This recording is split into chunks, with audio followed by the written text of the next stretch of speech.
Very warm good evening to one and all present here, especially to our esteemed speaker of this session, Professor Siddhartha Shankar Saha sir. I also welcome the organizing committee and my dear colleagues, dear participants. I welcome you all in this 2 week capacity building program. And I also thankful to all of you for joining this session. I, on behalf of Department of Management Sciences from Mahatma Gandhi Central University of Bihar, extend a very warm welcome to all of you who are present in this session of 2 week capacity building program on research and publication ethics from 15th of November to 25th of November this year. First, I really want to thank uh, and welcome to our respected resource person of this session, Professor Siddhartha Shankar Saha sir. He's from Department of Commerce from University of Calcutta, and he is also the director of University of Calcutta's Calcutta Stock Exchange of Excellence in Financial Market and director of Internal Quality Assurance, IUQ Cell, University of Calcutta. His specialization is in accounting and finance, with the core research interest areas as in financial market and services. He is an author of more than 12 books, and Professor Saha is a very renowned academician and having more than decades of experience. Sir, I really welcome you and thank you, sir, for accepting our invitation and marking your gracious presence in this capacity building program. Welcome you, sir. Very good evening, Professor Savati Kumari. I think you are very much associated with, Department of Business Management Science, the Mahatma Gandhi Central University. And very good evening to the research scholar, the Siddhartha Ghosh, who was keeping in touch for last few days. And obviously, I must, mention here that is, my good friend, old friend, last few years when he was in Indira Gandhi National Tribal University, Amarkantak, my good friend, Professor and Propnesh Kumar. He is also at present the course coordinator of this innovative program like capacity building program, in accordance with our UGC notification 2019, I suppose, on RT Research and Publication Ethics. He is also the Honorable Dean in Pandit Madan Mohan Mallavya School of Commerce and Management Science, of this particular university. I also here take the opportunity, to convey my best wishes and to say the good evening to all other faculty members. We are in the same board, same platform with the teachers, in the same department, and obviously our learned audience, those who participated here from different college, university, teachers. I mean, assistant professor, maybe associate professor, and other designation, and also research scholars. Today's program till now, that is 27 minus few, that means roughly 22, 23, 24 participants who are really joined here, others, that is teachers and myself. So here, I'm first of all, I convey my again that my gratitude to Professor Propnesh Kumar, and also that is an organizer of this particular program, PIX program, for giving me this opportunity, to share my views on a particular topic, that I'm trying to show here, Just a minute. So I think it will be visible immediately here. That is philosophy and ethics in business research. My screen I have shared. Is it visible? Yes, sir. Yes, sir. Completely visible, sir. Okay.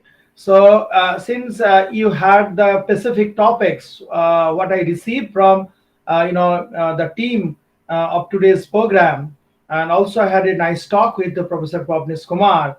The first topic was, that is philosophy, meaning of philosophy and ethics.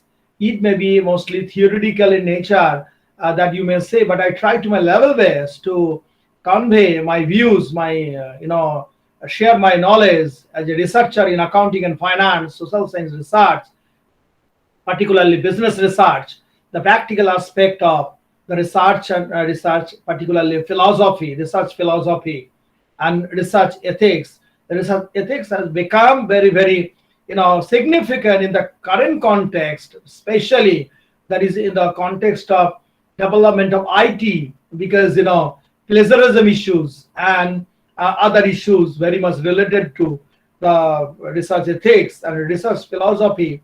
Why do we talk about the research philosophy? First of all, we should know, because many researchers, I think, joined today's program. So you have good publication, good research, using many tools, many techniques, econometrics tools, statistical tools. But point is that sometimes we forget about to keep in mind the research philosophy. We do not bother about the theoretical foundation, the outlier, the main outlier of the philosophy. I mean, research, and what is called the main outlier, which is called the research philosophy. Ignoring sometimes the research philosophy, most of the people they believe, but sometimes we ignore, and especially we focus on the research tools and technique, ignoring the research philosophy. So that sometimes our objective, may not be fulfilled. Maybe that is, your objective something, but your outcome may be different. So ultimately, there may not be a good relationship between your research, or rather our research, and also socioeconomic issues. So in this perspective, so I have tried to make some homework on the issue like the research philosophy and ethics, in particularly social science research, and more specifically the business research. So let me allow to say one by one. So if we talk about, first of all, before going to going through that is our philosophy and ethics, we must say something about the business research. So if we talk about the business research, so very briefly, so in that case, we must say something about the what is research and social science research, and I come to ultimately the business research. So as you know, that is, if we talk about if we talk about research, then we must say what I have shared here. You see, that is any kind of research. It may be business research, particularly that is social science research and business research. If we talk about so research, I have tried to say here, comprises a creative work, no doubt about that, because someone completed masters, either MB or MCom, they are syllabus based study, and they have made subject based, syllabus based study. They appeared their exam, and finally they got the score, and then marks it and complete it. So during that level they had the opportunity to do some creative work, but not like the research work, because here something new you would like to give your view. So creative work undertaken on a systematic basis where logical reasoning is very, very important in case of research, unlike there is master degree level preparation and examination, because that may be the foundation for your research, until unless you gather your detailed knowledge, particular area. It may be accounting, it may be management, it may be finance, it may be HR, it may be other areas. So how do you begin your research practically after completion of postgraduate degree, isn't it? So in order to enhance the knowledge, obviously, and to add something, the existing knowledge, because if you talk about research, ultimately you have to review about literature, existing literature, and ultimately that is you would like to add something in your research. So finally, to use this knowledge to establish or confirm the facts, solve problems, develop new theories, because different types of research, it may be exploratory research, it may be descriptive research, it may be other types of research. So therefore, you can develop new theories, you may develop some hypotheses, can be tested, develop theories. You can use data can be analyzed, and to address your objective after analysis, you may have a concrete findings. Based on findings, maybe you can give some suggestion or recommendation. So I come to that those issues slowly, wait for that. and provide the innovative solution. If we talk about the social science research, which includes obviously commerce management, finance research, economics, and other allied subjects. So if we talk about the social science research frame, we must say here the social science research is a method which is used by the social scientists like you, those who have attended my deliberation today, and including me also, the social scientist and researcher, to learn about the people and societies so that they can design the product or services and cater to various needs of the people. Because research problem in case of every research is very, very important. Why do bother about this particular research? Why do you conduct? Why you are going to conduct this research? You have to understand the research problem. So without identifying or defining the research problem, there is no value of a particular research. It may be economic research in economics, research in finance, research in commerce, research in management. So friend, different socioeconomic groups belonging to different parts of the country think differently. So many research problems are there. So for example, if you talk about what the current problem, the stock market, current problem, the economy particularly that is in a different sector, manufacturing sector to other sector, talk about the mobilization of money from the foreign countries, maybe there is a fashion at present, IPO, Paytm, a couple of days back I have seen, also that is came into market, that is for raising money. So IPO market, it may be that is the stock market, maybe derivative market, maybe mutual fund market at present, for a vibrant market in finance, as you know.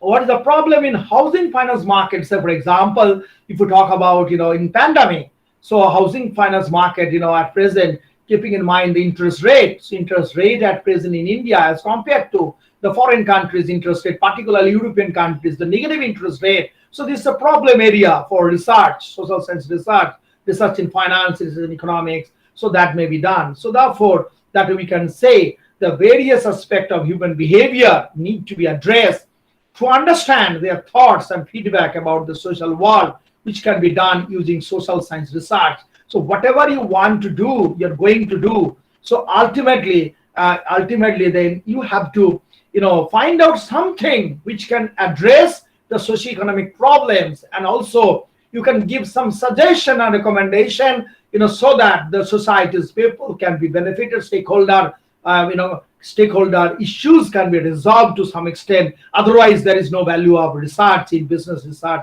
or social science research, as you believe, as I believe.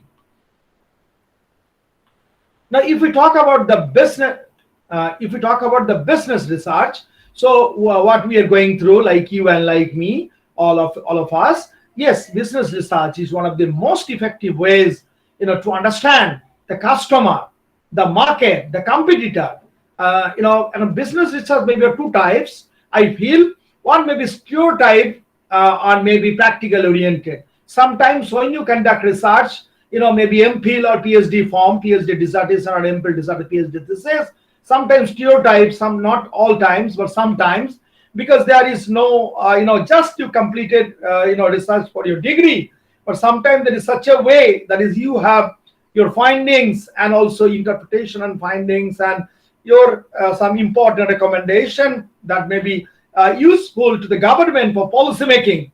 At the same time, suppose you take some projects from different government projects or industry-based projects where the value oriented, and they are basically you focus on much more importance on value and what you have done, that will be much beneficial to the industry people, because they have given the money to you. The project agency like maybe UGC, maybe ICSSR, maybe other agencies, they provide money to you against a particular topic, and they want to evaluate whether your objective is fulfilled properly or not, and then finally they grant, and then they evaluate also at the end. So friend, what I talk about here, the business research, such research helps the companies to understand the demand and supply of the market, using, suppose if you want to make the forecasting of that is ultimately you wait, Sunil Kumar, you show your patient, okay? Please speak out, Mr. Sunil Kumar. Mr. Sunil Kumar, please unmute yourself. You're coming from which institution? Good evening, sir. I am coming from the Mahatma Gandhi Central University that is organizing this program. I would like to ask Right. to one question Uh, to you that what is the essence of philosophy in research? no, no, no. You have written, explain the research philosophy. So, Mr. Sunil Kumar, the question is very good, but you wait for that. Before taking the dinner, we should have that is breakfast, lunch, and after the dinner, isn't it? So, therefore, if Okay. we straight away, if we stereotype way, if we come to directly that is your research philosophy, so there is no value. So, I have everything. You wait for that. I have the research philosophy to discuss the research onion, and also research philosophy discuss research ethics, and also many things are there, research approaches, research design. So you have to wait for, my dear friend, Mr. Kumar. Okay, thank you very Okay, much. sir. Okay, okay. So here that is using some research will help the businesses reduce cost, create solution or product that are targeted to the demand, the market, and correct audience. Now I come to you.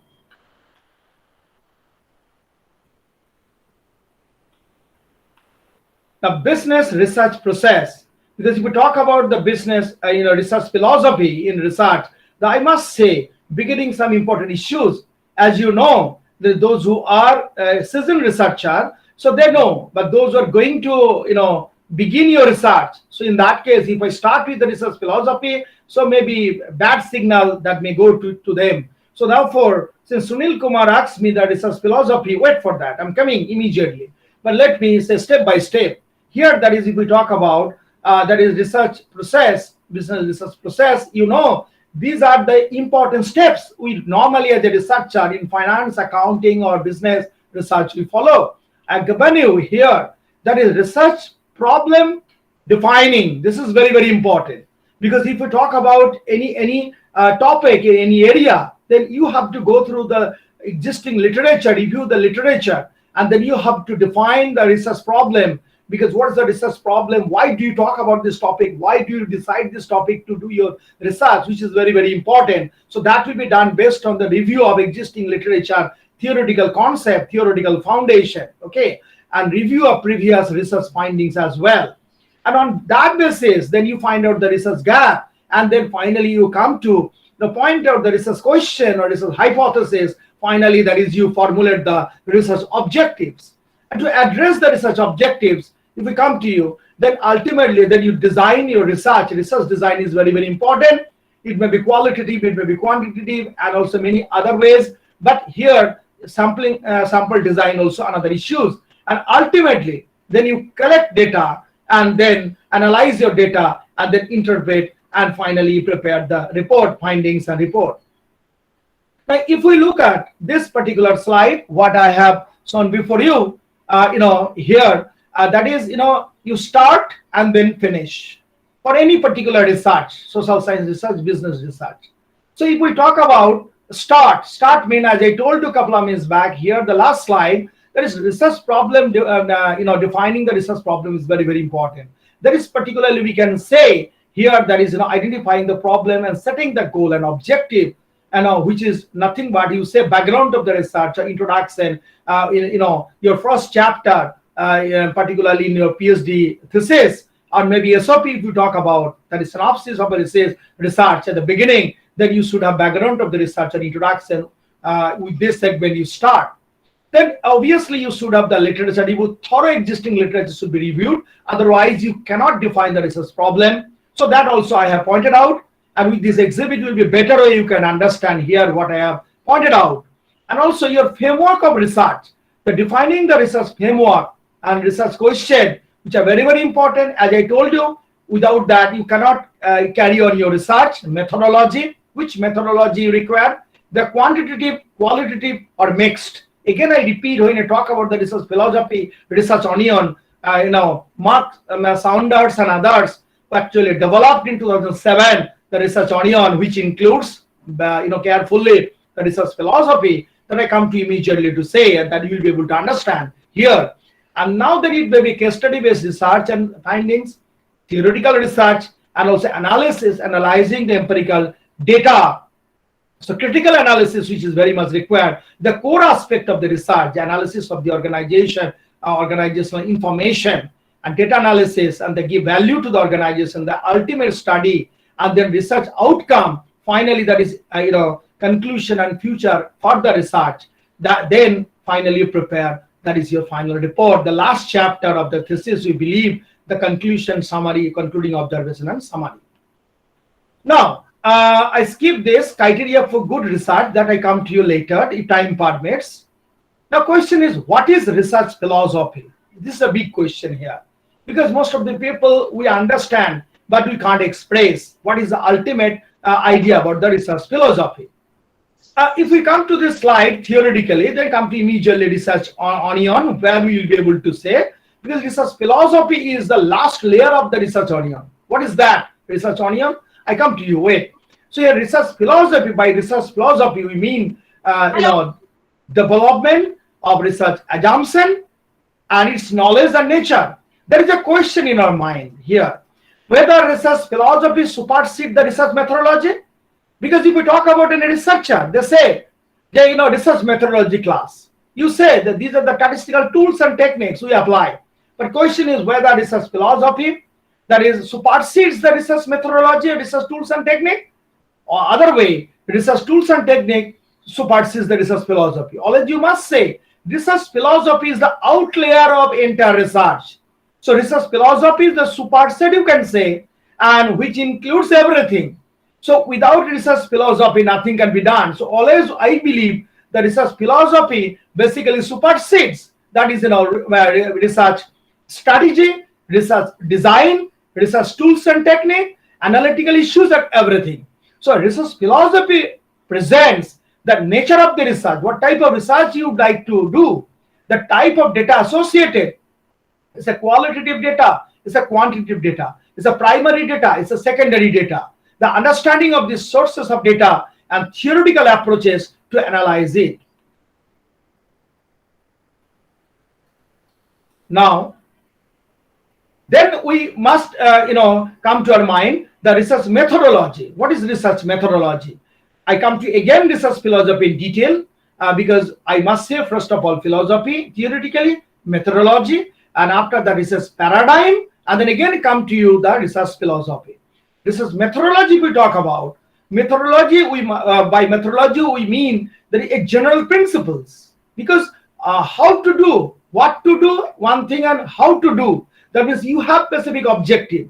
So how do you address your objective? So that should be your methodology. So therefore we can say that research, by research methodology we mean the general principle, the underlying how one researcher investigates something, or how one researcher demonstrates that the knowledge generated is valid. Other way we can say, friend, the question addressed in methodology research question is how to go about in finding the reality or answer.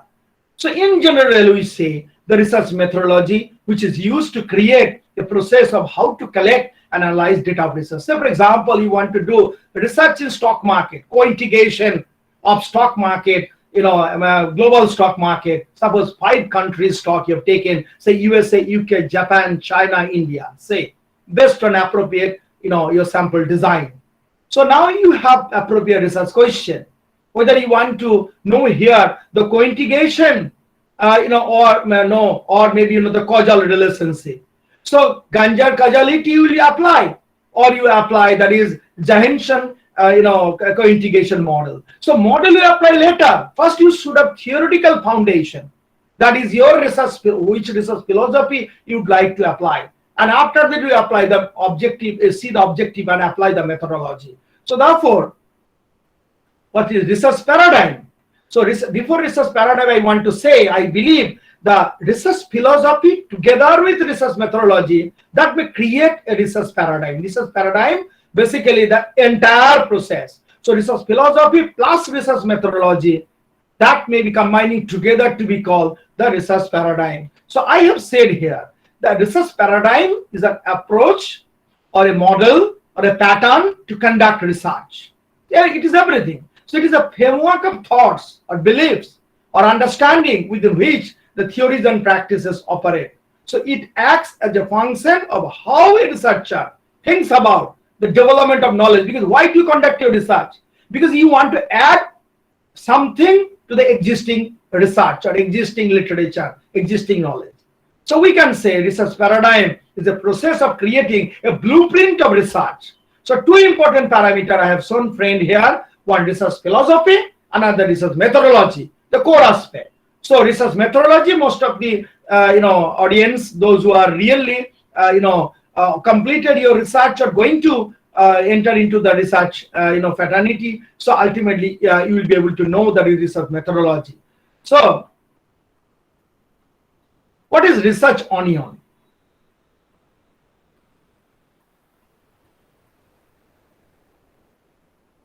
Just a minute.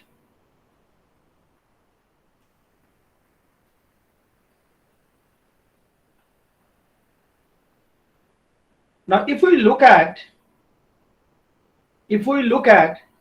this exhibit, that is research philosophy in the research onion. Why that is onion this term used? Actually, I have given the source here to see.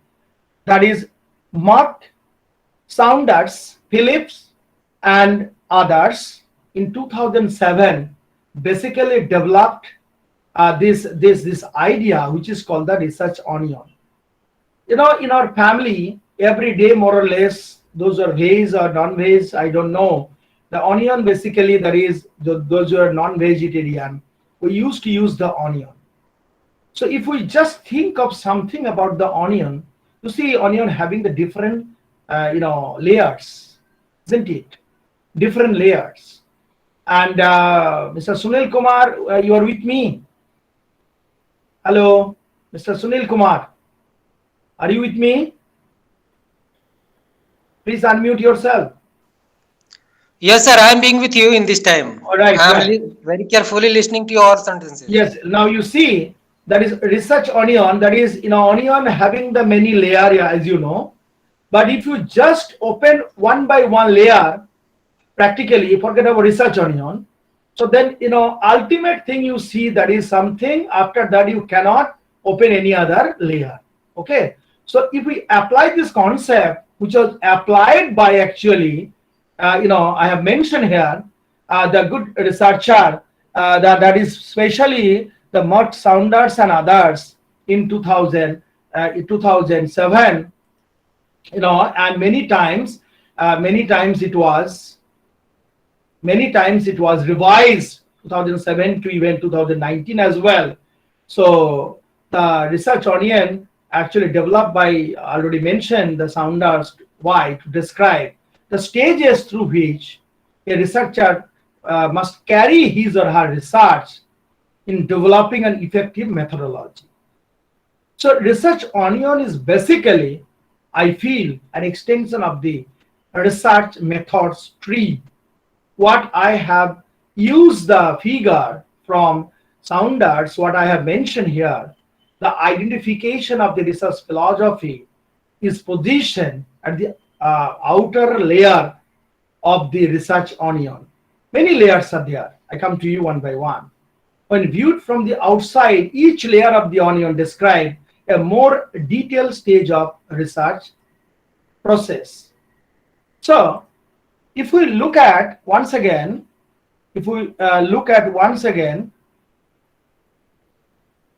just a minute.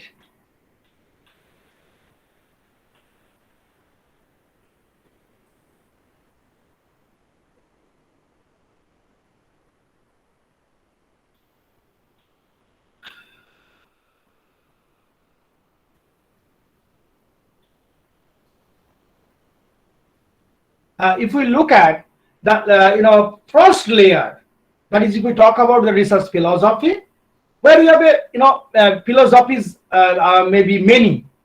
So many, if we one by one, if we want to say, one is the positivism, critical realism, interpretivism, and postmodernism and pragmatism. I'm coming to you that matter. Wait for that.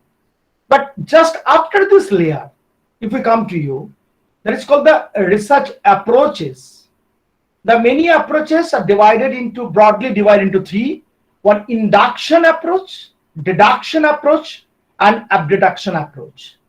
After this layer, if we come to you here in this exhibit, the methodological choices that will depend upon, obviously everything will depend upon a situation, data set, your objective that the researcher desire. That is here maybe quantitative, qualitative, maybe mono method of quantitative, mono method of qualitative, mixed method also, multi method also. I have many slides, one by one say something. I don't know whether time will permit or not. Let us see, I'll try. And also the mixed method, simple, mixed method, complex. After this, next layer, if you see here, that is strategy. That is your research strategy. Research strategy here, you know, it may be survey-based research, experiment-based research, archival research, case study research, ethnography, action research, grounded theory, narrative inquiry. I'm coming to you. So for each and every layer, I must say something about that. And then finally we have a time horizon. Two time horizon given here. One cross-sectional time horizon, other is longitudinal time horizon. What is that? I'm coming to you. Wait. And finally, that is what actually you want to do after having your data collection. You analyze data, you find out appropriate findings, and also interpret the result, and then you have ultimately appropriate, your recommendation and suggestion. And then you prepare the final report. So this is what the research onion. But one thing should be kept in mind: the research philosophy is basically the first layer of the research onion. So if I would like to say something about the research onion one by one, what I've given 1, 2, 3, 4, 5, the research philosophy is here. So I must say, as far as positivism philosophy is concerned, so I must say it adheres to the view. It adheres to the view that only factual knowledge gained through observation, including the measurement, is trustworthy. And in positivism studies, the role of the researcher is limited to data collection and interpretation in an objective way. If we talk about critical realism, which is a branch of philosophy that distinguishes between the real world and observable world. So real cannot be observed and exist independent from human perception, theories, and construction. If we talk about interpretivism, this approach is applicable in research philosophy, which is based on the principle which states the researcher perform a specific role in observing the social world. So according to this research philosophy, I believe the research is based and depends on what the researcher interests are. Coming to the postmodernism, it rejects the possibility that we can have objective knowledge. Finally, if we come to the pragmatism research philosophy, which accepts the concept to be relevant only if they support action, which is very, very important. The pragmatists recognize that there are many different ways of interpreting the world and undertaking research, that no single point of view can ever give the entire picture, and that there may be multiple realities. So in this backdrop, I think you have been able to understand very briefly what is research philosophy, which can give you an outlayer, which can give you an outline. That means a layer, the first layer, the outline of your research, and upon which then you decide the research approach, you decide the research strategy, you decide the time horizon, and finally then you select the statistical tools and technique, and then you analyze your data.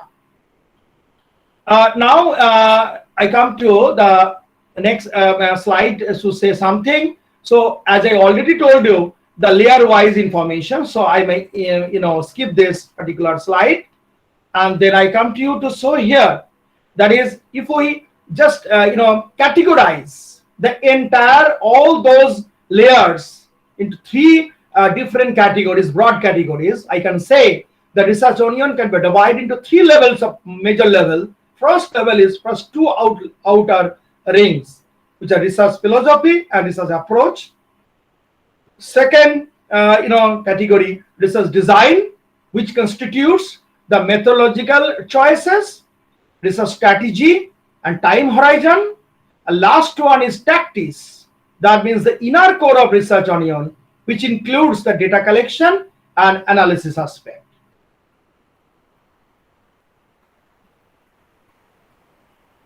I just skipped few slides because already I have told you, and then I come to you directly the research approach.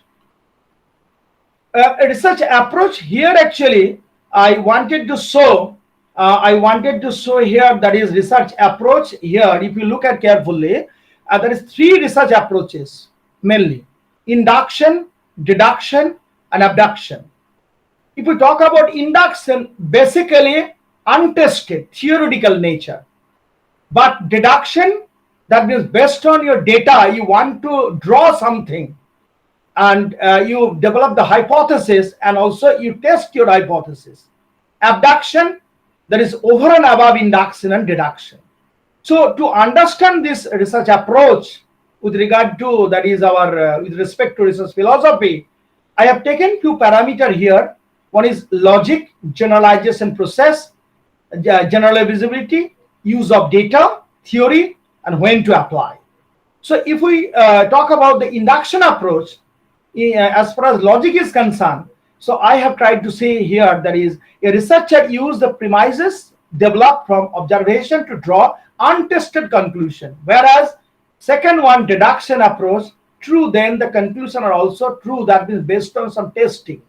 Abduction, a known premises are used to generate testable conclusion. So if we talk about the next parameter, so here generalization process is specific to general. You consider a topic, but ultimately give a general view, ultimate your conclusion. A broad view general to focus on a particular topic with your data and then specific conclusion. Last one is interaction between the specific and general, because over and above induction and deduction. So likewise, you have the use of data. A researcher like you, like me, we can collect data to identify pattern, themes, and come up with a conceptual framework as conclusion. Whereas deduction approach, data is collected to test hypothesis related to an existing theory.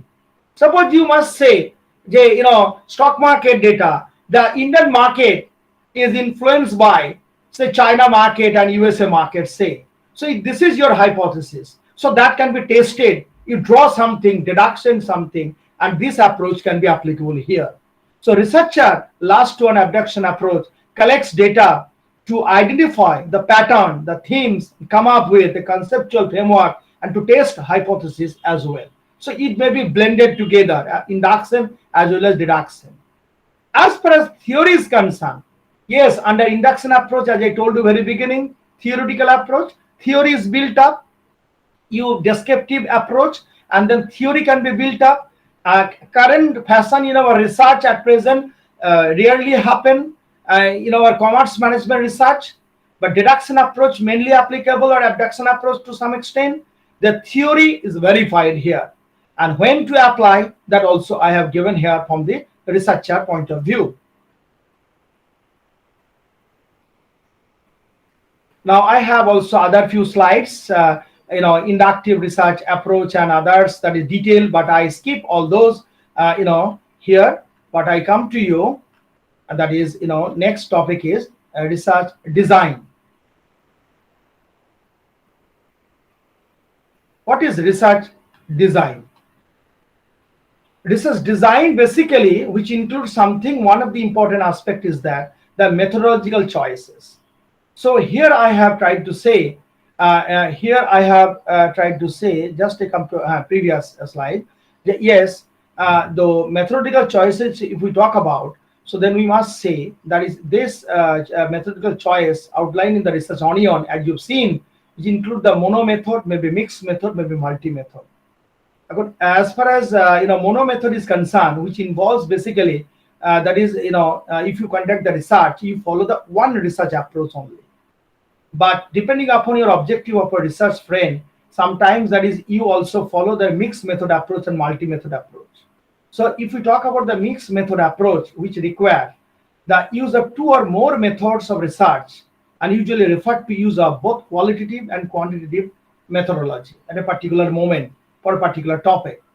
The multi-method wider selection of method is used. Better way if I want to draw a distinction, draw a demarcating line between that is your mixed and multi-method. Here in this slide you will be able to understand that is multi-method approach. If we talk about, so which is nothing where the research is divided into separate segment. That means suppose in a particular chapter in your research, so you have a particular major objective of a research, but you have many sub objectives of your research. So therefore you can categorize and finally divide into different segments, and then objective wise you apply your methodology. So it may be quantitative, it may be qualitative, both. So this is actually called the multi-method. Okay, multi-method methodology. A mixed method that is combined together to create a single data set. So you have a single data set, you use that is quantitative qualitative approach, but you have that is multi data set, and you apply in different segment and draw your conclusion.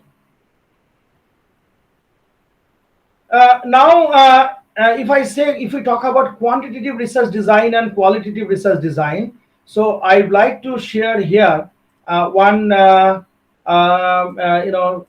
exhibit. Just a minute. One exhibit. You see, qualitative research design. So if we talk about qualitative research design, so I have taken the many parameters to understand here: the purpose, the philosophical assumption, left side, on your left side, the research approach, the methodological choice, the research strategy, the sampling method, the data collection, the nature of data collected, and data analysis and method. Qualitative research design. Where that is, I have tried to point out purpose, the subjective interpretation. That means basically if you want to have the perception from the respondents. So perception from the respondents, suppose you want to know the behavior of the small investor in the stock market, say behavior small investor in mutual fund. So you want to have the perception based on your questionnaire, say. Now maybe descript content analysis, maybe opinion based, or maybe 5-point scale, Likert scale you apply, and then it may be also quantitative terms. So qualitative data may be converted into quantitative terms also. So quantitative research design may be this type also again, or maybe you'd say that secondary data and then published data, say stock market Sensex value, Nifty value, Shanghai Stock Exchange value, Nasdaq Stock Exchange value, stock index value, and then ultimately then you take 4-5 countries stock index value, daily data. So that also you can take in quantitative manner. But qualitative here, the subjective interpretation here, purpose is to understand the participants' attributed meanings and associated relationship. To talk about philosophical assumption here, the philosophical assumption here, interpretivism. As I told you, 4 philosophical ideas. So here application is interpretivism. The critical realism and pragmatism also use our qualitative methods here also. Research approach here, that is inductive approach, even abductive approach also fit here. You may say methodological choices, the qualitative, it may be mono or multiple both. Research strategy, it may be action research, it may be case study based research, it may be that is grounded theory, ethnography, or narrative inquiry also. Sampling method, normally that is we take non-probability sampling, either judgment sampling or purposive sampling.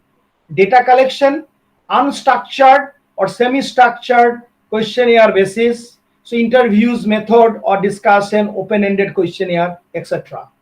So nature of data collected, inferences are drawn from text, symbols, and speech.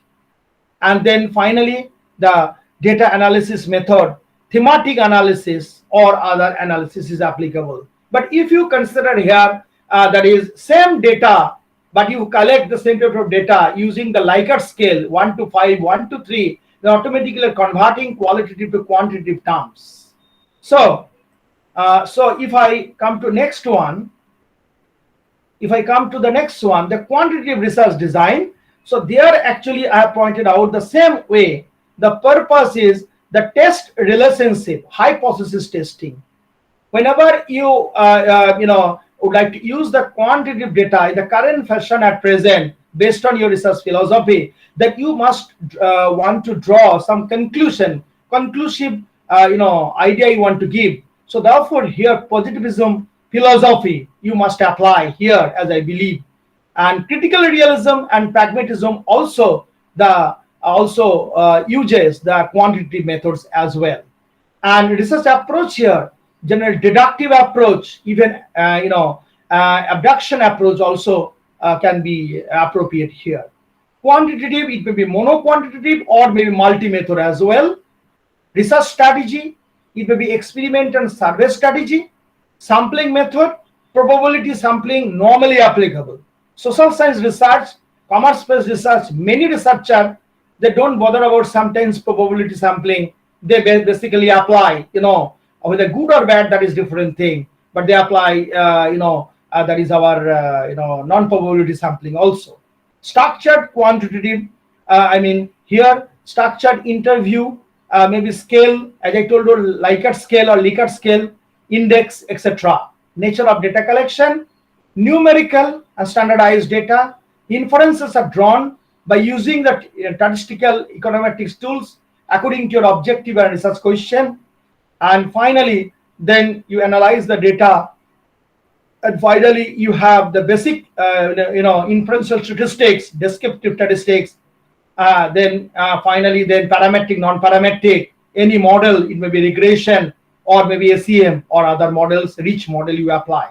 So nature of data, panel data, cross-sectional data, and time series data, whatever type of data, nature of data, then you apply here. Then I'm coming to,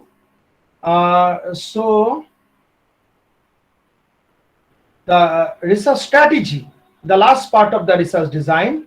The research strategy, if we talk about research strategy, yes, as I told you, the many strategy in research onion, as I told you, that is depending upon your requirement. If you are the researcher to get a degree, or if you are the project investigator funded by UGC or ICSSR, what type of research you conduct here. So that will depend upon your choice, your available time, your funding agencies, fund, and everything. So I have given you all of these strategies here, right from experimental research to that is maybe archival research. So if I have some information here to say something about that, I must say very briefly. If we talk about the first of all experimental research, as you know, which is very, very applicable in our case also, not only science but also our case. So without data, without information, experiment cannot be made. So therefore, which is very much important, logical conclusion to be drawn. So by using statistical tools based on appropriate data, appropriate information, existing information or current information, you want to forecast everything you can do. So this is experimental research. Coming to action research, what I have mentioned here, you see, it examines the practice to establish that it corresponds to the best approach. Basically, it is characterized as a practical approach to a specific research problem within a community of practice. So therefore, it is to some extent theoretical in nature, as I believe. Case study based research, it is very much known to you, as you know.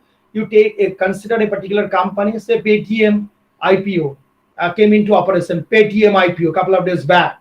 So you consider this Paytm IPO, analyze this case as far as initial public offer IPO in the primary market, the corporate financing. So based on corporate financing, you can make a case study of Paytm IPO, say for example. So or maybe it's a case study, maybe from the viewpoint of HR, from the viewpoint of marketing, from the viewpoint of maybe finance, from the viewpoint of accounting. So any aspect you can take into consideration, and case study based research can be conducted accordingly. Now, grounded theory, strategy, another one. So, is a qualitative methodology that draws on an inductive approach. It is also purely theoretical nature, descriptive type. Okay. So, grounded theory approach. At present, most of the researchers, they are reluctant to follow this because they have ready-made data, either published or unpublished data, and accordingly they behave. I just quickly skip all those. Then we have finally research design, the time horizon. You know that research onion is one of the important layer. And if we talk about research horizon, two types of research horizon is there. One is time horizon on cross sectional. So cross sectional, and another one coming immediately. So cross sectional time horizon is, I have theoretically mentioned here, you see, but just I take an example to understand better way. Here I've taken here, there is one already established whereby the data must be collected, and where data is collected at a certain point. That means maybe many variables, but a particular point. So how can I explain it? Suppose we can an example. We might choose to measure the cholesterol level in daily worker across two age group, over 40 and under 40, two age group. But ultimately, cholesterol level measurement in daily worker, data point is daily worker, and compare these two cholesterol level among non-worker in the same age group. So we might even create subgroup for gender also. There are many groups to subgroup you can, but data point same. And here a cross-sectional time horizon features is that by this we can say we would not consider here past or future cholesterol level. We just point out at this level daily worker across two age group or more than two, and for this these would fall outside the frame. So we would look only at cholesterol level at one point in time, cross-sectional time horizon. If we come to the next one, so we must say longitudinal time horizon. What is that? The longitudinal time horizon, we used to use the data for data collection, refers to collection of data repeatedly over an extended period. So for example, you want to know the performance of Indian stock market, then you consider maybe Sensex or Nifty data, maybe not 1 year, not 1 day, but maybe last 20 years daily data. So it is a time series data. So we can say it's a one kind of the longitudinal time horizon type. And if we take the same example here to understand cholesterol level example, what I've taken previous to understand the previous one. So here you see, so we might choose to look at the change in the cholesterol level among women over 40 who work daily for a period of 20 years. So not that is in a particular point, that is daily worker in different groups, but here you see among women over 40 who work daily for a period of 20 years. Likewise, stock market data last 20 years. Maybe FDI, foreign direct investment money mobilization through FDI, for inflow, outflow, the net flow data, last 30 years data. GDP growth, a percentage of GDP growth, and maybe inflation rate, and maybe other macroeconomic variables, maybe last 30 years, last 15 years data. Likewise. So therefore, with this example, we understand the here time horizon issues, cross-sectional and longitudinal, time horizon. And now data collection and analysis aspect. So that the primary and secondary data, I skip it. Primary data, that is our basically first-hand data, questionnaire basis or interviews and other issues you can collect. Secondary data, basically published data or someone already published matters, or maybe different agencies, RBI, SEBI, Bloomberg, maybe Capline. So they also maintain the database. You can have the data company-wise, financial performance, as well as stock market, as well as other related areas data, so that you can. Then I come to the second part of my discussion, and mostly because by 6:15 I'll be concluding, and then if you have any query or interaction with me, even you can also interact with me during my discussion. I have no problem. But okay, anyway, I come to the second part of my discussion, which is that is ethical research or research ethics, particularly business research. So one cartoon actually I am showing here, carefully you see. Obviously I have not prepared it. I have taken a source, and what is source is mentioned here, who is prepared here. That is, you see, if we talk about the ethical research, ethics is very, very great concept. Not only that is research, but also every sphere of activity, we must be ethical, we say. So whether it's a theory or whether we apply practically, so application of ethics and research is very, very important. And in the context of the notification and rules, the many universities across the country, departments, we have come forward to conduct, just like under the leadership of Professor Pavnesh Kumar, this type of course. I did not find that many universities have conducted, but obviously this university, this management department, great department, under the leadership of Professor Pavnesh Kumar, you have taken initiative. So many topics are there related to it, but I just touch upon the ethical aspect here. So other experts will be able to specifically cover those issues here.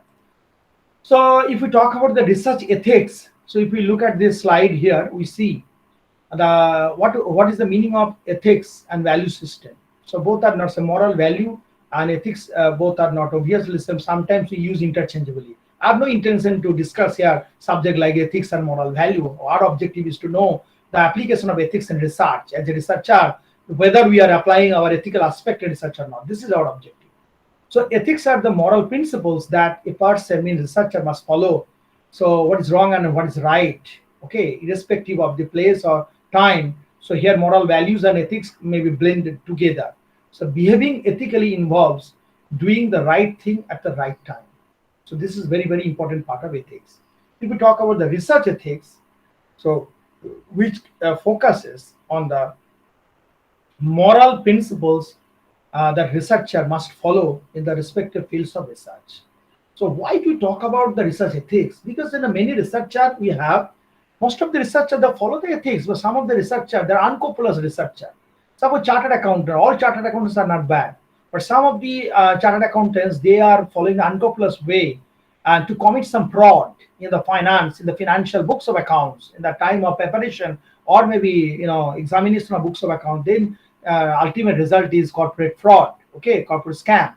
So likewise here, most of the researchers, they are very efficient, and also they're sincere, and not to make any malpractice, not to violate the code of conduct, code of ethics in research. But some of them, they do, because sometimes they basically don't follow the plagiarism issues. Sometimes they what should I say, they do not mention the somebody's work, and also they do not acknowledge, they do not refer, they don't at least they do not know the citation issues and referencing pattern. They also do not know, or they know but they do not mention. So many issues are there. I come to you one by one here in brief, not in details.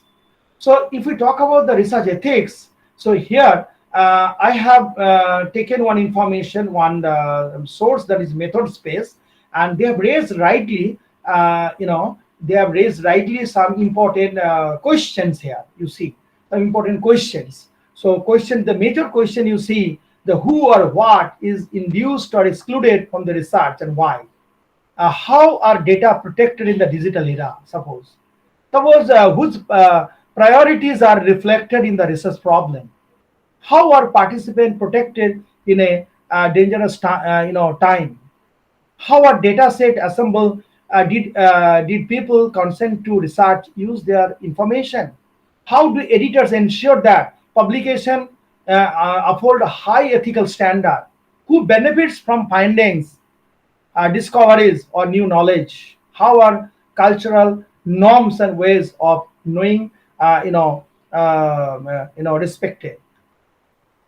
And now, with these questions related to research ethics, so if I say what is the main objective of research ethics, so I say the first objective is to protect the human participant, obviously. Women participants, those who are associated with the research activity, not only you researcher, but also other also in the research team. Second objective, I say, second objective should be to ensure the research is conducted in a way that serves the interest of individual groups and society. Because your objective, my objective will be fulfilled, team objective will be fulfilled, institution objective will be fulfilled, and ultimately you're doing research for the society. So society's objective as a whole must be fulfilled. And third objective should be to examine the specific research activities and projects for their ethical soundness, looking at issues such as management of risk, protection of confidentiality, and process of informed consent. So these three major objectives in research ethics, my dear friend. Now, the many code of conducts, code of ethics are there in ethics and research, but major one I have pointed out here. So many I'll point out, next slides, wait for that. It may be punctuality, in case of research and researcher, the scientific permission, the honesty and your objectivity, the, respecting the individual privacy, and also that is maybe, citation issues also. So many things are there, and here, if we look at the next slides, so code of policies, then better way we'll be able to point out the issues. Just a minute. Yeah, objective, and then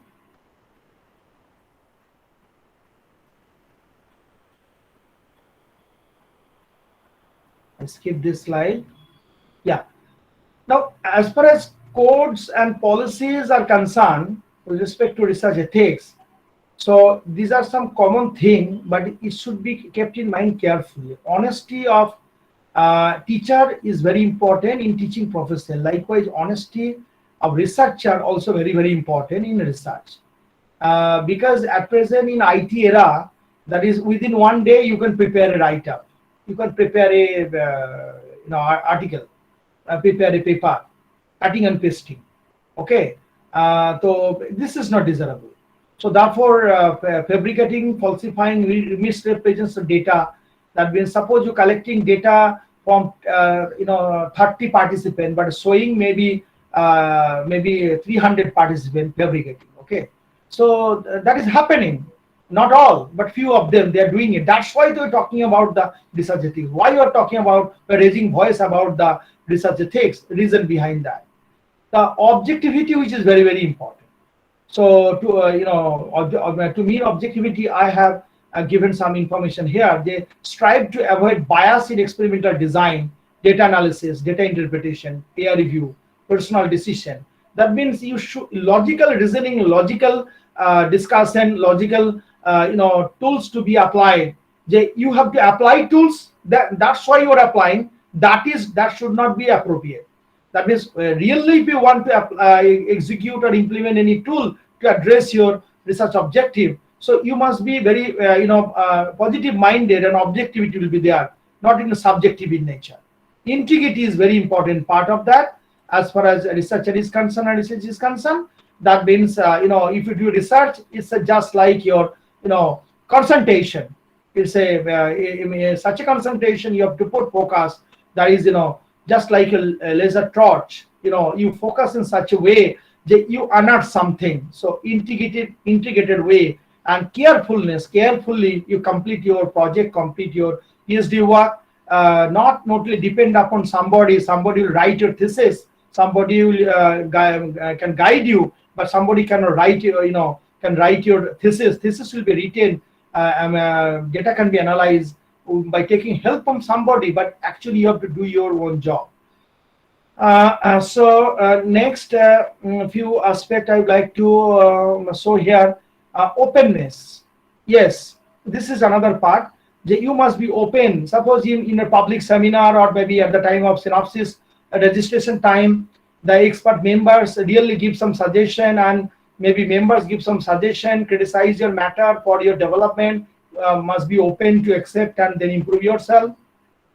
Respect for intellectual property, as I told you, that you should have the minimum sense. We should have the minimum sense that if we consult, we may consult the many material, but we must mention, we acknowledge, sometimes required to get the permission before using, if it is not public domain. So in that case, you have to apply formally to get have the permission formally. Otherwise, there will be conflict between the you and their right. So confidentiality, obviously, that is, until unless you finish your work, you should maintain the confidentiality. Otherwise, that is, your objective will be lost. Responsible publication. Yes, publication is very, very important during your research, because you have innovative research, but you did not take initiative for any good publication. You did not find any good, our publisher.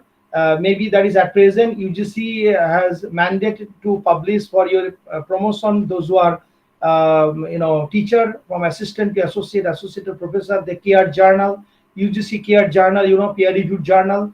So you have to choose your journal appropriately, promotion purpose, but for quality purpose also, quality journal, you can recognize, you can identify from care journal, Scopus oriented journal, Web Science or others. You see, responsible mentoring, this is also important. Under whom, that is, you are doing research, whether you are guiding your research scholar, or that you are the principal investigator. Responsible way, that is, you are basically guiding to your team. This is also very important issues. So this is also part of codes and policies in research ethics. And this is almost last part, is respect for colleagues, your team members. That is, collective work will be done. Social responsibility. You are getting project money or you're doing research under the university. So university run and maintained by our government money. Government money means public money, taxes money. So these are the things actually should be kept in mind. And almost we have done. I come to you. Wait. And then finally, I say the misconduct in research, which is very, very important part in the context of at present. That is our notification of the our UGC, 2019. These are the common thing what happens. Those who are attending here this webinar or maybe this program, you understand that is we keep in our mind, sometimes knowingly or unknowingly, we tend to violate, but that should be stopped immediately, across the country, across the globe, for every researcher, not only me, not only you, but also every researcher, I believe. So I have pointed out here a few of them.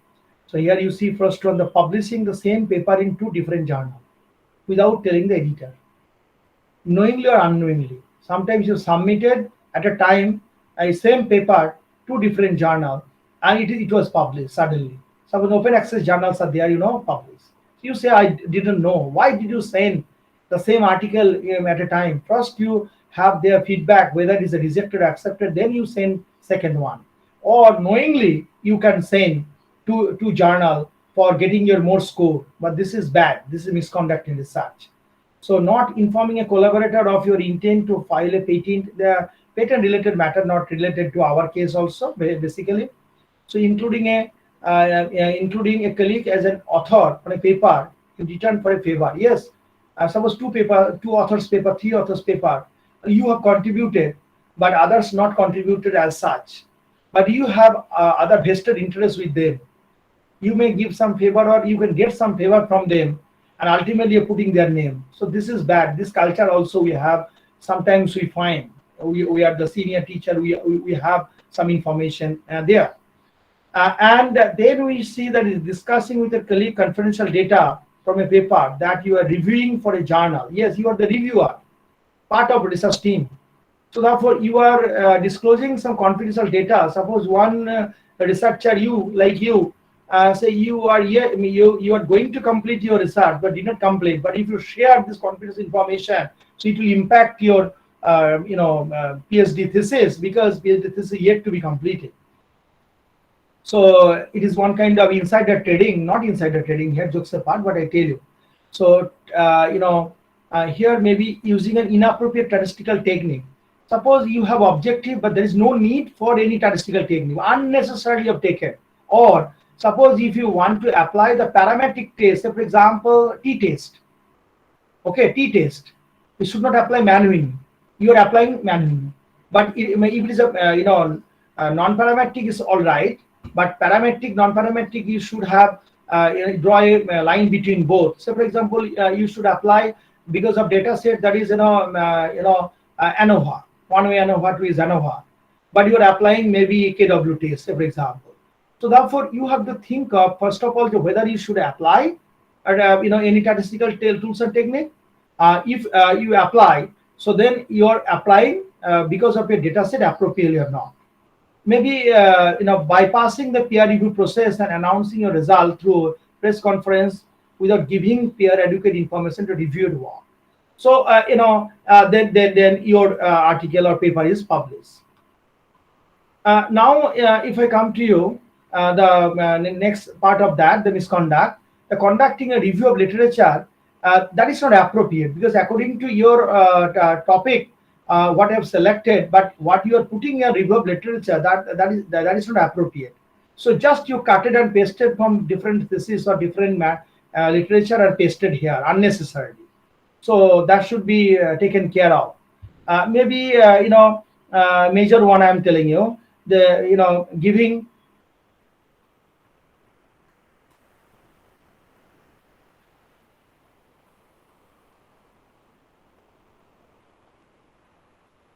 Hello, I have received one question. Sir, please share the PPT. Okay, that I'm coming. Wait for that. Please wait. Please wait that. Just let me finish it. Then you have a questionnaire session. Wait for that. Now, you see that is maybe overworking or neglecting or exploiting graduate or postdoctoral student, that may be the misconduct of research. These are the things actually I'm not detailing. And then finally I come to show one exhibit. Then I conclude. All those I skip, and then this is also taken one source, and then you see that is mentioned here the source, because I must be fair enough. You see that these are the things if we talk about research and publication ethics. Source I have mentioned here, you see the Inago Academy, and this source is available in net, and it's very beautifully they have arranged this exhibit. See, it is salami slicing. That means you have prepared your work, publish, broad article, broad paper. Then you divide into 2-3 parts, and then you are going to publish in different journal to get a more score. Okay, or for your applying in different post. Or you have not published, but same data set, you are dividing into different parts, and then you are, it is ethical, but sometimes it is unethical also. Okay, in terms of number you are applying. No permission for data information uses. So this is another thing also here. They pointed out, I am explaining. Copyright issues very, very important. Either you have to acknowledge even a public domain is available, or you have to take permission before using data. Before using data or before using anything, any information. Image manipulation. Suppose I could here not mention the source, and I could manipulate this image or this chart, and then so. Suppose Research Onion, I have said the Mark Saunders, Phillips, and others. So this is the culture in research. As a researcher, you should mention manipulating. Data fabrication, as I already told you, that is data what you have collected, and then you are trying to fabricate the data in order to fulfill your objective. Say maybe quantitative, maybe qualitative. Plagiarism issues are there. So plagiarism issues, you are using Turnitin, maybe our Urkun, maybe many softwares are there. So one software, one plagiarism checking software gives one result and another one, but pre-plagiarism software also gives you, somehow you manage and then say the pre-plagiarism. That is not appropriate. Really you have to use the appropriate. We have separate session for that, so other expert will be able to communicate that issues, plagiarism, different software, different way method you can actually have this benefit. Data falsification, that is you manipulate data and then give the result, that is your pie chart, bar chart, line chart, or any other chart, or maybe your conclusion using the tools. Authorship issues, already I told you. Conflict of interest, as I told you. Non-disclosure of safety procedure. And finally, simultaneous submission, also I told you. And no informed consent, yes, that also related to that. And duplicate submission, that also related to simultaneous submission as well.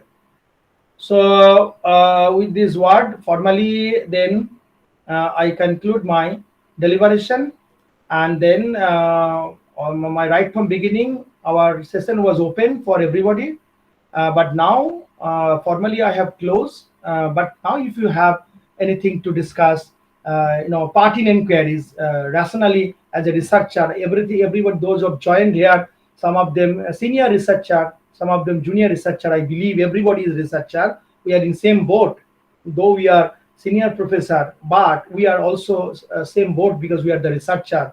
So some of them going to complete research like Siddhartha Ghosh under Professor Pavnas Kumar. Likewise, many good researchers are there here, and teachers also there. So I try to accommodate you. If you have any would like to interact with me, any interaction with me, please. Professor, any professor or any researcher, please. Thank you, sir. You have beautifully covered this topic of meaning of philosophy and ethics.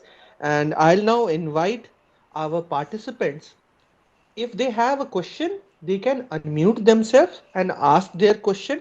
Also, if it is convenient at their end, they may also put their questions in the chat box, and I'll be putting forward their questions to our resource person, sir. Okay, so participants are now welcome to ask their questions. Any of you can unmute yourself and ask. Hello. Hello, Siddharji.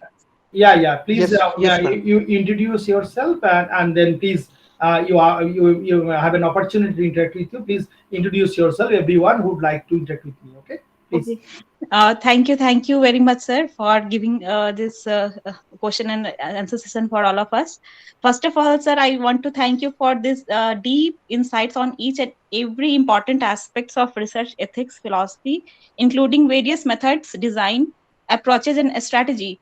Sir, as my research work is based on rural as well as agricultural development, I had come through one important method of research, which is known as PRA methods, sir. That is known as participatory rural appraisal method. Right. Sir, so please throw some light on this method of research, which may be beneficial for my research work. But and also, you tell me, you are at present that a teacher as well as researcher, or only researcher? Sir, I am Supriya Singh. I am from Department of Management Sciences from MGCUB, and Okay. I am research scholar. Oh, you're a research scholar as well as you are also, that is, assistant professor there. Yes, sir. I had I was in Pusa, Samastipur, Pusa, at the post of assistant professor. Okay, fine. First, tell me, that is, you are going to conduct the research, but here there is like a perception the study you are doing. Are you doing the perception the study? You have prepared any questionnaire, structured questionnaire, open-ended or closed-ended, any form? Sir, I am on the verge of preparing my questionnaire. So different type of models and methods are in my mind. Okay, I tell you one thing here, Miss Singh, that is, in a social science, particularly business research, many people, they prepare their questionnaires, which includes many questions and many variables. But one thing should be kept in mind, that before preparing the questionnaire, rather questions in statement, so you have to prepare the questionnaire based on the existing literature. What I want to mean, since you have to publish your this matter in book form or maybe article form, so particularly that is rich journal, they ask that you have prepared the questionnaire, and against each variable, which is called each question or statement as you like. So is there any supporting document? So for example, an issue like agricultural related issues. So many literatures are there, existing literature. So and also suppose you can use somebody's in toto questions, and you can refer somebody's question subject to certain changes, and then you conduct the survey. That you can do. It's a one thing that is permissible. Another thing is that no fresh manner you prepare the structured questionnaire. It may be open ended and close ended, whatever may be the form. But when you prepare the questionnaire in a fresh manner, the basic criteria is that you should consult the related literature, and better there is most of the researchers they do not bother, but my suggestion as far as my knowledge goes, against each variable event you give the supporting evidence based on this case law, based on this maybe that is our existing literature, based on this regulation, based on these issues, that is we have developed this particular variable or this particular statement. Suppose you have prepared 10 statement, 30 statement, that means 30 variable, that means 30 question. Okay, so combine together one questionnaire, or maybe you have a 2-3 themes, one theme having 20 question, another theme having 15 question, another theme having under the same topic. I'm telling you that 20 question. And then in this type of study, normally I did not know your detail about the study, but I must say here that is according to your study, that is basically exploratory factor analysis if you want to apply. So then you will be able to categorize or make group few factor from your different variables. Say for example, one theme, against the theme you have 30 questions or 30 variables. Okay, and now 30 variables can be converted into grouped into maybe 5 or 6 factors. The methodology you apply there, the exploratory factor analysis. And when you apply the factor analysis here, it's a model you apply, and based on factor analysis, normally 2 types of regression model can be applied. Logically to apply, then we logit or probit model, or alternatively our multiple linear regression. But multiple linear regression not appropriate enough. But sometimes some researcher they apply is better here under this type of perception of the study, because whenever you prepare the questionnaire, don't forget that is you must consider Likert scale, either 1 to 3 or 1 to 5. Okay, so it is the purely close-ended structured questionnaire. But if it's opinion based, open-ended, so there may be content analysis or other analysis are there. Okay, so that part our professors, other experts will discuss. So I don't know whether I've been able to throw light upon your queries or related to your question or not. I don't know. Very briefly, I've pointed out. It was very informative for me. I had gone through all the your important suggestions, and I had written down here one thing I add you missing, that is Naresh K. Malhotra. Okay, Naresh K. Malhotra, marketing research. Though your topic is not related to marketing research, I'm not telling that, but I'm telling you this book basically very lucid manner. N.K. Malhotra, that is Naresh K. Malhotra, Pearson publication. That is actually such a way with example clarified, and how do you use the statistical tools like SPSS, and how do you develop the use this model, factor analysis model, a logic probit model, discriminant analysis, and these are the things categorically and structural equational modeling also. Suppose you have developed 3 themes, 1, 2, 3, and the 3 themes should be combined together, the structural modeling concept. Okay, so this particular book will be very much helpful to you. I can tell you. Okay, thank you very much. Thank you very much, sir. Thank you. Any other? Good evening, sir. Good evening. Good evening. Sir, this side Naveen Singh, PhD research scholar, Mahatma Gandhi Central University. Yes, sir, Naveen, tell. Yeah, sir. Sir, actually, just a minute here. Just a minute. Vikas Kumar Upadhyay mentioned some question, and Anupa Mondal. Okay, wait. I come to you, but first we entertain our friend, that is Naveen. Please, Naveen, continue. Yeah, sir. Actually, we have our first year of research scholar, and we have to still decide that what would be the topic of our research. And my main area is international business. So I am Okay, okay. looking Now that your question is that you are going to enter into the research fraternity to pursue your PhD research. Am I right? yes, in regarding the international business, import export. Under whom? Under whom? That is, you are going to your guide has been allotted formally. So guide is not allotted because result is still awaited, Okay. and result is soon come as per our faculty member concerned. Mm-hmm. But Mm-hmm. my question is that, sir, what is the best research design regarding the import and export of India with European country in term of No, no. First, industries? listen, Naveen. Naveen. First, listen. Yes, See, at the startup level, forget about research design. Research design will be taken care of later. First of okay, all, sir. you have to choose a broad area that you have chosen international business. Am I right? Sir, I have chosen MSME role of MSME in Uttar Pradesh. But my point is that MSME you have chosen. Have you gone through the existing work or existing literature, theoretical as well as analytical work happen not only India, not only UP, but also that is maybe across the globe. That you have gone through at least 50 to at least there is no limit, but I'm telling you at least 50 to 70 literature, article, research paper, article, maybe that is your thesis, maybe book form Okay, sir. publication. Have you gone through till Okay, sir. now, Naveen? Sir, I have gone 2 books and 30 research paper, But which I my included in okay, my okay, okay. research literature review subject also, which Huh. is all based on the international business and import and export regarding the Right, countries right. with My suggestion, okay. China, Japan, US, European Okay, my country. What suggestion kind is of that Naveen, rule? Naveen, listen. Yes, sir. My suggestion is that you do not finalize your topic. Why?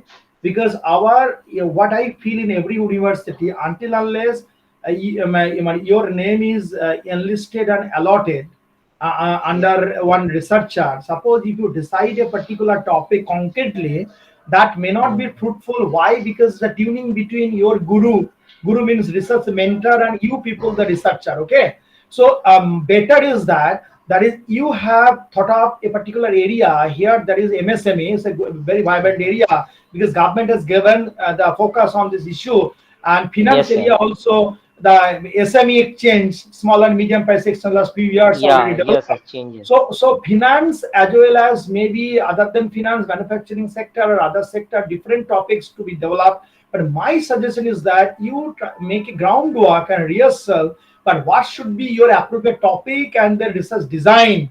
So whether it is a qualitative or quantitative, whether mixed method, maybe that is sample study, how many sample design parts. So everything is to be decided not by you only, it will be decided by you and also your concerned honorable research mentor. Guide. So yeah, until Yes, sir. unless that is your name is finalized and your name is allotted by the department and university, and guide is allotted, I think Yes, sir. you study, no doubt about that, different literature you study, but Yes, sir. concretely you should not decide. This is my suggestion. I don't know Okay, whether sir. you are happy or not. Okay. Sir, one more question I have to Yeah, ask. yeah, tell. Sir, as we know that currently new kind of technologies entering in the world, Yeah. and they are affecting the business and the data in a very different and very significant way. Mm-hmm. Just take the example of blockchain in Uh-huh. international blockchain technology in Right. international business. Uh-huh. So that kind of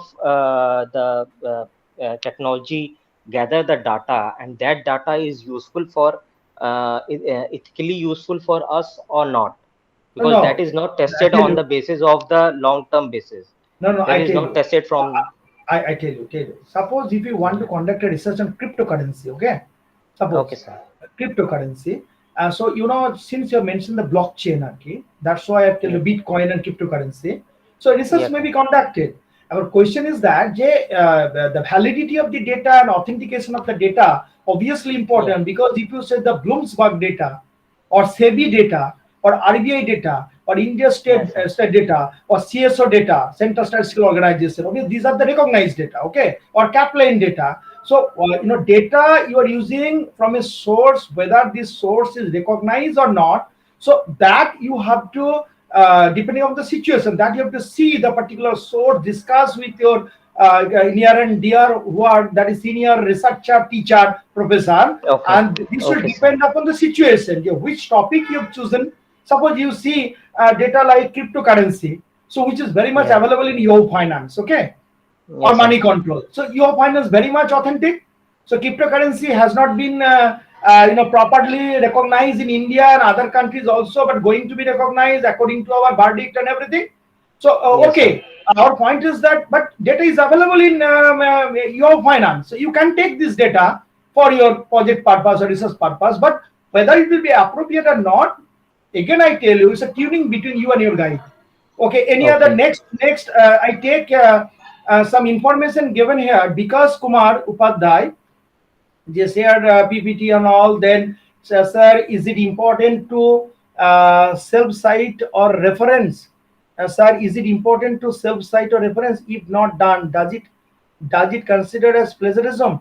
Acha, what is the meaning you want to say? Because Mr. Vikas, please unmute yourself and tell me what is the question exactly. Ye- Sir, actually, I want to know the does it important to self-cite or self-reference? Because earlier I have written some research paper and that Uh-huh. is not published right now.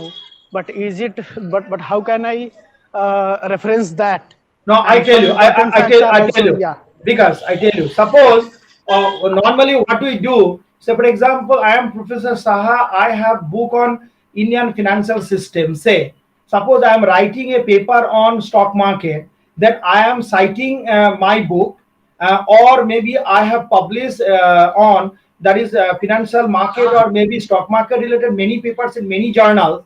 So a few aspect, that is I have taken maybe one sentences, two sentences, not in toto, but just a sense of that I have taken. So it's a culture of that your paper, if it is really published, not working paper, it is published in any journal, recognized or other than recognized, any form, is article form, research paper form, or book form. So if you take something, some ideas from that, you consulted the material. If it is your own work also, you can cite it. There are two important side of that. One is ethically you are doing it. Second is that you will be able to communicate the audience, that is you have also many papers related to that. So not like that you have a citation here, that is 50 out of 50, 30 your own citation, that is not desirable. One or two or three, it is permissible, normally it is rational as well. So I think you get your answer. That is what actually wanted to know. And plagiarism means, that is what I tried to mean, because Mr. Vikas, just suppose your paper, if it is a published, once it is published, then a portion of that you take it, because at per UGC, as you know, any plagiarism up to 10% allowable, but after 10%, up to 10% we do not encourage, but it is allowable, it is mentioned, but we do not encourage. Yes, Please sir. mute yourself, because but after over and above 10%, never allowable. So therefore you should keep in mind your own paper published, but if you cite it, even you cite it, even you acknowledge, but you cannot use the same material in a new paper. That is very much clear. Okay, next one we Yes, sir. have Anupam something. Mr. Anupam, how a good questionnaire covers all objectives. Yes, actually, objective means, my dear friend, Mr. Anupam, please unmute yourself. Yes, good evening, sir. Right, sir. Good evening.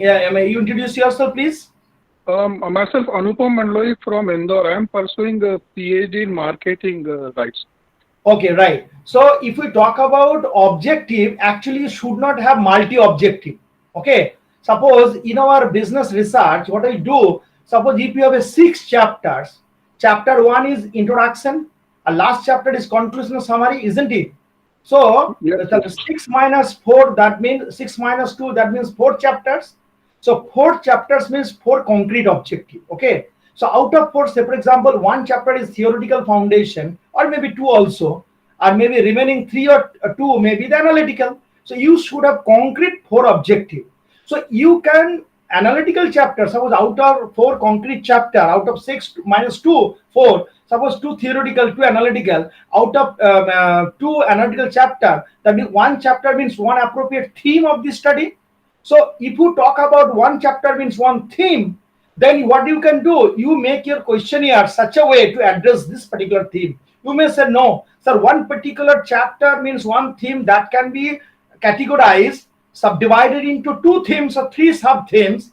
Then accordingly, as I told a couple of minutes back, to speak to give answer to question of Miss Singh, the 1 chapter having suppose 3 sub themes. So therefore, theme wise, you say that is questionnaire. 1 theme having 30 question, 20 question, 15 question, like that. So that way, I am trying to answer Mr. Anupam, how good questionnaire covers all objective. That means your specific chapter, specific theme, accordingly you design your questionnaire. And theme having many questions, combination of all questions, we call that is questionnaire. Have I been able to reach your mind, Mr. Anupam? Yeah, right. So for it means I observe in that way, or key takeaway according to me is, if I have 2 specific chapters on the analytic part, so Right. I can do 2 distinct solid questionnaire covering multiple themes, right, sir? Yeah, that may happen. That may happen. That is, you have a multiple themes, 1 particular chapter, and every theme you have separate set of question. Okay, Yeah, right. Sir. separate Got set it, of got it. question that you can do.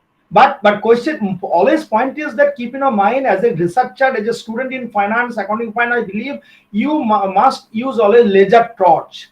That means it is specific, focused, and in depth. That is our point.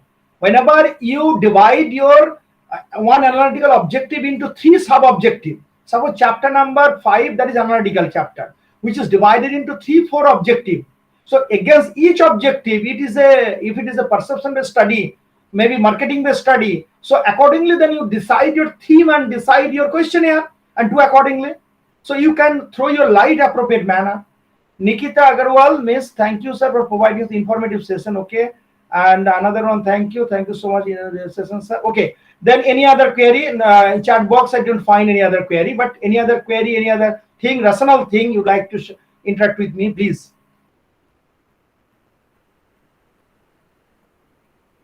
Siddhartha? Any other participant who may like to ask their question can come forward, unmute themselves and ask. I think, sir, people do not have questions right now because we have also. Where is our Professor Prabhnesh Kumar? Sir, actually, he is into a meeting, sir. So he has just dropped me a message that he is a meeting and he will be calling you later, sir. Okay, no just problem. in a while, sir. I will good touch with you. No problem. Siddhartha, one thing informally ask you. Siddhartha Yes, sir. Ghosh, originally that is from you, that is Bihar or from Bengal? I am from Murshidabad district, sir. But Murshidabad. my education is from Bihar. Oh, Murshidabad, but I'll speak to you separately after the meeting. Right. Okay, where? Thank you. Murshidabad, where? Jiaganj, sir. All right, and you completed your master's from which university? I completed my master's from Amity, Lucknow, sir. But my education is all over India. Like I have done my graduation from Assam. Oh, because and of your master's father from professor and all that. Yes, sir. Yes, sir. Oh, okay, fine. Yeah, sir. Okay, I'll Mr. talk to you Sunil. later, sir. Okay, Mr. Sunil Kumar would like to show his face. I think last moment, Sunil Kumar would like to say something to me. Mr. Sunil Kumar. Sir, I have desire Sunil to Kumar, ask. you are key. Sunil Kumar, you are key. You have completed your doctorate. You are going to be doctorate. No, sir, I am PhD researcher scholar in Mahatma Gandhi Central University. And Okay. yet now, And also, you are also the assistant professor in the same university. I was as a guest lecturer in here. Okay, but maybe very soon, I pray to Almighty, you'll get a good job. I think. Okay, sir. Thank you, sir. Thank you. Tell, Sir, Mr. Sunil Kumar, tell. Sir, I have desire to ask one question to you here now. In contest to business research or in contest to scientific research. Scientific arena fraternity talks about to the application of operation research. That is very prevalent in the NASA and also prevalent in the ISRO. Right. Where our operation research is also utilized in business research? Yes or not? Because Right. there are many number of theory which are very applicable in the business perspective, like Q theory, like POT, or decision analysis. Right. Are this is application in business application or not? Please So, frankly do clear speaking, it. officially you say it is very much applicable. Now, may not be just like your scientific research, but to some extent it is very much applicable. But what is the reality? You have not to go beyond the reality.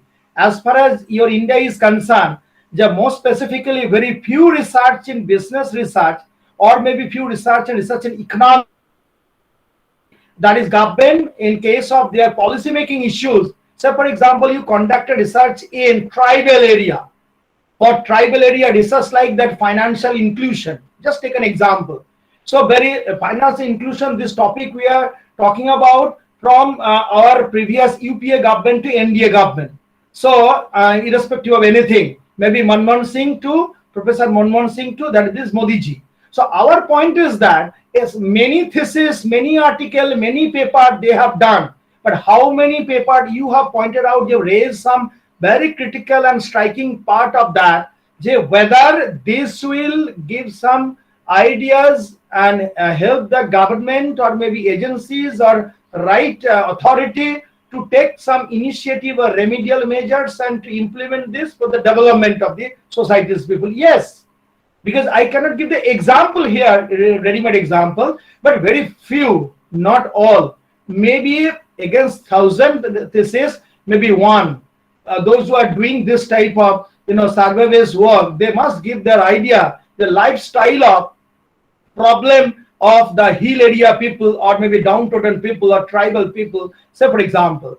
And whenever they give some ideas and then observation, and finally they give some suggestion or recommendation, government may not accept your all suggestion and recommendation. Sometimes they accept and they basically implement when they take the policy related to this particular department. Suppose tourism, ecotourism concept has been emerged out last few years. It may be last 15 years, 20 years. You ask your elder brother or relatives, those who have completed research maybe 50 years back, 100 years back or 80 years back, ecotourism issues, these issues not discussed a lot. So in nutshell, I must say, just such a way scientific, even scientific research, maybe biological science, physical science and other sciences research going on, article published in Nature, Sage or maybe LCB or Emerald, but actually all scientific research are not appropriate. There are also very few scientific research, very applicable, practical oriented and socio-economic objective address. Likewise, our case, maybe unlike them, our case very few, you can point out, not 0%, but maybe 2%, 3%, 5%, maybe research is conducted, more specifically research in finance and economics, obviously, and then that is very much applicable, what I feel. I don't know whether Mr. Sunil Kumar is happy about my clarification regarding that or not. So No. Okay, sir. Thank you. Thanks a lot for providing me some insights about these facts and figure that has been explained by you in this contest. Thank you, Sunil Kumar. Pray to Almighty, you will complete your PhD shortly and get a good job. Keep in touch. Virtually at present, Karle Duriya Muthi mein. So we can exchange our views. Okay, Siddhartha, our host, our research scholar, please. Yes, sir.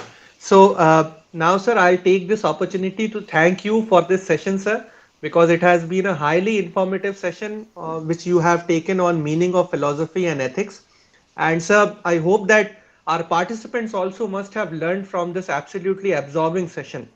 I'll also like to thank our respected Dean, Professor Pavnesh Kumar, who is also the course coordinator of this capacity building program. I thank the participants for their involvement, which made this session an interactive one. And with these words, on behalf of Pandit Madan Mohan Malviya School of Commerce and Management Sciences, I'd like to express our sincere thanks to all the academicians and research scholars who have joined us today. We'll be sharing the PPT with the participants later, since we will be also having a test round at the end of the capacity building program, they will also definitely benefit from this study material which we will be sharing. We will again join tomorrow at 9:20 a.m. for the scheduled session on use of plagiarism software like Turnitin and Urquell. With your due permission now, Siddharth sir, we can bring this session to a close. Okay, thank you, Siddhartha, and also departmental teachers. Very first that you introduce the name, who is the Sabti something, na? Sabti something. Who is the professor, assistant professor, who actually yes, sir. Swati Kumari. Swati Kumari. Oh, Swati Kumari. Okay, and others, Papnesh Kumar and others, everybody. And thank you very much for giving me once again this opportunity. And Siddhartha particularly, there is, I suggest you, if it is possible, please keep in touch. Other day, today, tomorrow, day after tomorrow, please over phone, keep in touch. Then I want to know something about you, because you are very punctual right from beginning. Such a way meticulously you have kept in touch under the leadership of Professor Papnesh Kumar. I am so happy about you. So tomorrow, I believe, it's my belief that tomorrow you will grow and will be the great teacher in our fraternity, commerce and management fraternity, I believe. So thank you so much to my audience and all participants.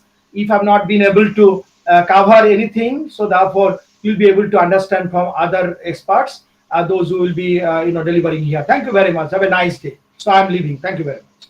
Thank you for your blessings, sir. Thank you so much. Thank you. I'll certainly keep in touch.